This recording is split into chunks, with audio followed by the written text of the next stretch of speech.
bureau du Conseil urbain de l'Ordre des médecins nous a confié la tâche d'animer la conférence débat dans le cadre des activités marquant le 45 ans du Conseil urbain de l'Ordre des médecins. Et le thème que nous avons eu à développer était axé sur le régime disciplinaire médical applicable par le Conseil urbain de l'Ordre des médecins comme juridiction disciplinaire du premier degré. Et c'est un thème qui a rencontré en tout cas l'attention de tous les participants, parce que c'est un thème qui a suscité aussi beaucoup d'engouement, parce que c'est un sujet d'actualité, et actuellement, au regard du nombre croissant des dossiers disciplinaires, nous avons jugé opportun de nous étendre sur ce thème aussi vaste et diversifié, mais en peu de temps, nous avons pu nous résumer par rapport au droit disciplinaire médical. Presque 10 questions. Je commence par Dr Chibangu. La suspension par mesure d'ordre.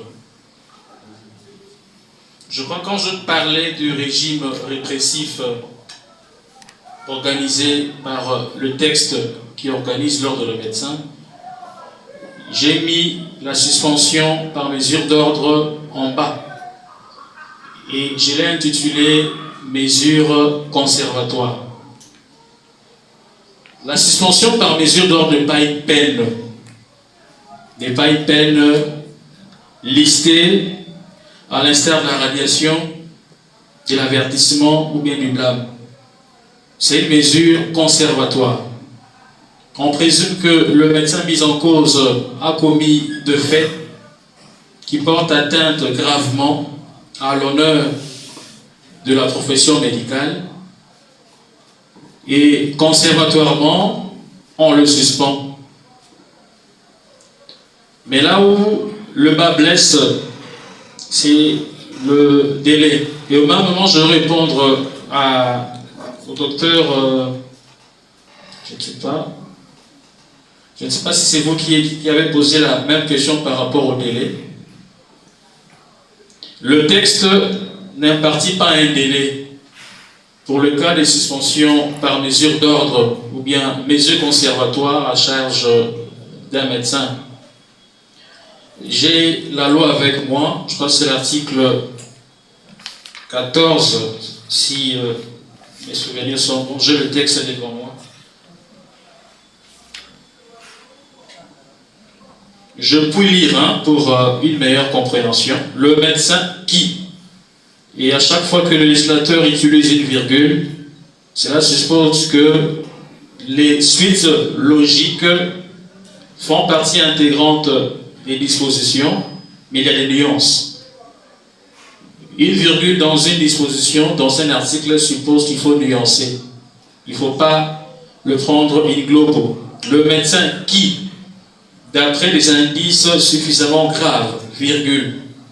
Le premier critère pour que le conseil urbain inflige à un médecin la suspension par mesure d'ordre, c'est d'abord et avant tout les indices suffisamment graves. Si on était en droit pénal, on aurait pu parler des indices sérieux de culpabilité. Mais en droit disciplinaire, le législateur se limite à dire indice suffisamment grave et présumé avoir commis une faute. Parce que, peut-être faute de temps, je ne l'ai pas souligné, autant que le médecin qui comparaît devant un tribunal ou un parquet jouit de la présomption d'innocence, autant le même médecin qui comparaît devant ses pairs, devant la commission de discipline ou devant le conseil de discipline, avant même le prononcer de la sentence disciplinaire, et même alors, quand bien même la sentence prononcée, il dispose des voies de recours, il est toujours présumé innocent. Il perd sa présomption dès lors que la décision sera confirmée de manière définitive au Conseil national. Et il ne suffit pas qu'il y ait des indices suffisamment graves. Les faits pour lesquels il est poursuivi au disciplinaire doivent être de nature, doivent nécessairement être graves au point de mériter une peine d'interdiction temporaire d'exercer la médecine ou la radiation. Ce sont les conditions. Je crois que c'est vraiment délicat. Et d'ailleurs, depuis que ce mandat a commencé, je ne pense pas qu'il y a eu une suspension par mesure d'ordre. Dans le passé, il y a eu des médecins suspendus par mesure d'ordre, mais quand le Conseil lève une option de suspendre un médecin par mesure d'ordre, les dispositions sont passées au peigne fin. Et on voit la gravité de fait au regard du préjudice moral et de l'honneur et de la réputation de l'ordre médecin pris dans son ensemble. C'est ainsi qu'on parle d'une mesure conservatoire. Conservatoire, c'est provisoire, mais c'est juste pour conserver la dignité, l'honneur même de la profession. La suspension par mesure d'ordre n'est donc pas une peine disciplinaire à proprement parler. Mais par rapport à la durée, là j'ouvre une parenthèse que je vais refermer très vite. Je le dis pendant mon petit exposé. Une faute commise par un médecin peut ouvrir la voie à 3 responsabilités. La responsabilité disciplinaire, la responsabilité civile, la responsabilité pénale. Mais par rapport à la responsabilité disciplinaire, là il faut qu'on s'entende très bien. Par rapport à la responsabilité disciplinaire, il y a à côté ce que nous appelons la responsabilité administrative. Je suis devant un parterre de médecins et la plupart, je crois la majorité, vous êtes du secteur public. Un médecin du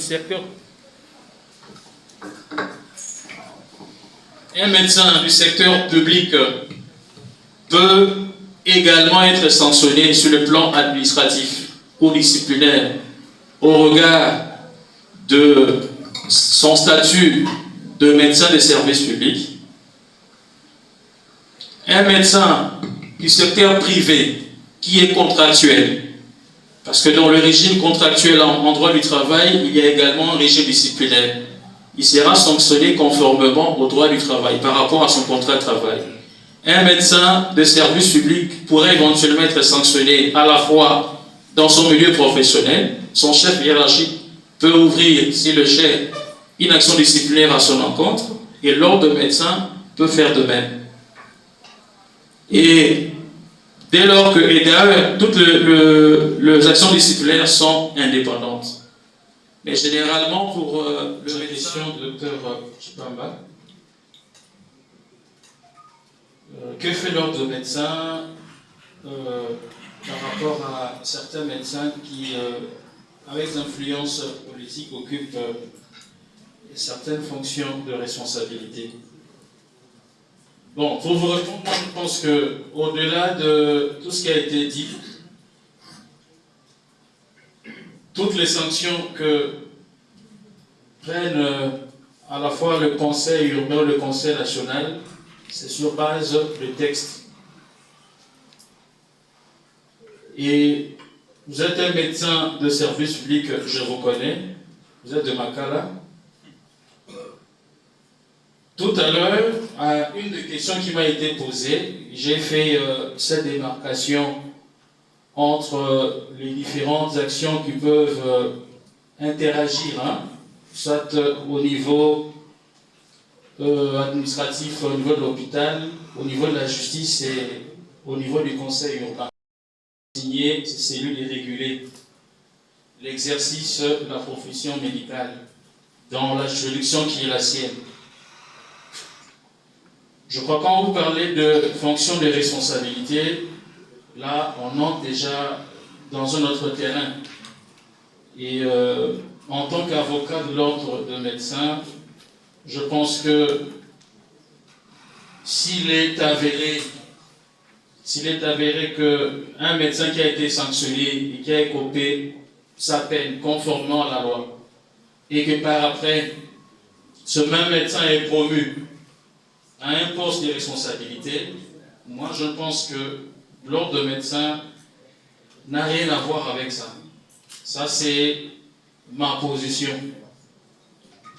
Un médecin peut être sanctionné pour une durée déterminée, mais il peut reprendre également ses fonctions et sa carrière administrative comme tout médecin.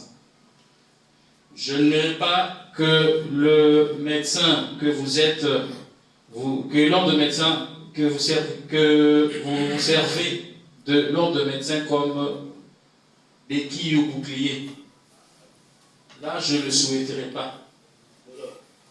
Quand l'ordre de médecin sanctionne, la sanction a un rôle.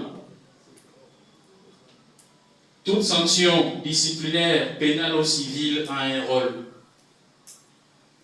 C'est de ramener la personne sanctionnée sur le droit chemin. C'est ce que le conseil urbain fait au quotidien. Et par rapport aux considérations d'ordre politique, accointance, moi je pense que l'ordre de médecin se limite par rapport aux missions qui lui sont consignées. Mais s'il s'avère qu'au-delà des fonctions de responsabilité conférées à X ou Y médecin, il y a un enquêtement ou une violation d'un texte de loi, d'un texte du code de déontologie, l'ordre de médecin peut s'en saisir. Parce que l'ordre de médecin ne gère pas la carrière administrative de médecin. Vous êtes médecin de l'État, par rapport au décret portant statut spécifique, il y a une équivalence de grades entre les grades qui nous sont conférés par le statut spécifique et les grades de la fonction publique. Là, c'est clair. L'ordre de médecin, même par rapport, il y a, là, c'est pour votre information, il y a de ceux-là, certaines personnes, non maître, vous êtes avocat de médecin, est-ce que le docteur Poula ne peut pas aider mon fils à avoir la prime des risques? Justement, on doit recadrer les choses. L'ordre de médecin a ses prérogatives et ses missions. Et la fonction publique ou la territoriale a également le sien. Moi, je pense que l'ordre de médecin ne peut que soit constater ce qui se fait. Et s'il y a un dérapage qui frise les règles déontologiques, l'ordre de médecin peut se saisir dans ce sens-là. Mais interagir au regard de considérations politiques par rapport aux prises de fonctions d'un médecin X, fut-il sanctionné avant ou dans le temps par le conseil urbain, moi je pense que c'est... Pour savoir, par exemple, tel médecin a écopé d'une sanction pour probité morale ou X faute, tout ça. Et surtout, quand il est récidiviste, on s'est dit que l'ordre des médecins, quelque part, on le considère comme un organe technique. Et quand un organe technique vous fournit des informations, je pense que c'est pour aussi agir. Sinon, d'ailleurs, vous l'avez épinglé ici, les sanctions à l'ordre des médecins, comme jusqu'à présent, il n'y a pas... en fait, c'est comme s'il n'y a pas privation des primes ou des salaires. C'est transformé pratiquement à un congé qu'on donnerait à un médecin, parce qu'il bénéficie de tous ces avantages, et même jusqu'à être élevé au rang supérieur. Alors, dans ces cas, quelle va de nos sanctions? Déjà, c'est ce qui se fait dans la pratique. Quand il y a une sanction, il y a les autorités politico-administratives qui sont informées que tel ou tel médecin est sanctionné. Mais c'est là où se pose un problème de civisme également. Parce que moi, je vois mal un politique qui apprend que un tel médecin a été sanctionné pour tel fait. Et demain, après-demain, ce même médecin est promu à un grade de responsabilité. Ne fût-ce que par pudeur, il doit y avoir un peu de retenue. Mais les grands problèmes, je l'ai dit et je le redis, les sanctions sont prévues et elles sont appliquées. Mais le grand problème est que la carrière administrative, elle est politisée. Là, il faut qu'on se le dise. Je suis avocat. Le médecin, ça fait plusieurs années. Pour être médecin directeur ou médecin chef de staff, il faut bonnes acquaintances politiques, on sait comment les choses se passent. Et c'est normal. Non, c'est anormal. C'est anormal, c'est vraiment anormal. Moi, je ne soutiens pas ces antivaleurs, parce qu'on tient quand même à redorer l'image du pays en général et de la corporation. Parce qu'une personne qui a écopé d'une sanction, et nécessairement, il faut, si je peux me permettre, que dans la mémoire collective, que les gens oublient quand même que tel a commis tel fait, mais sanctionner et 2-3 mois après, vous voyez, moi je ne tolère pas, mais sauf que l'ordre de médecin est limité. Il va de soi maintenant que la conscience de nos politiques puisse également aller dans le sens de plus de responsabilité. L'homme qu'il faut, il m'a posé une question par rapport à l'unicité de qualification. Je crois qu'il voulait parler de l'autorité de la chose jugée. Hein? C'est-à-dire un fait, pour lui, un seul fait, une seule qualification, peut également être jugé à la fois au civil et au pénal. Les actions sont parallèles, elles sont indépendantes.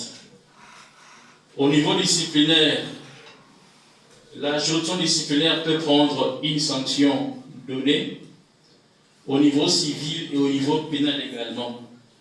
Les sanctions ne sont pas uniques par rapport au même fait. Un même fait est tributaire de plusieurs fautes, si je puis dire. Mais il y a une variante par rapport à ma réponse.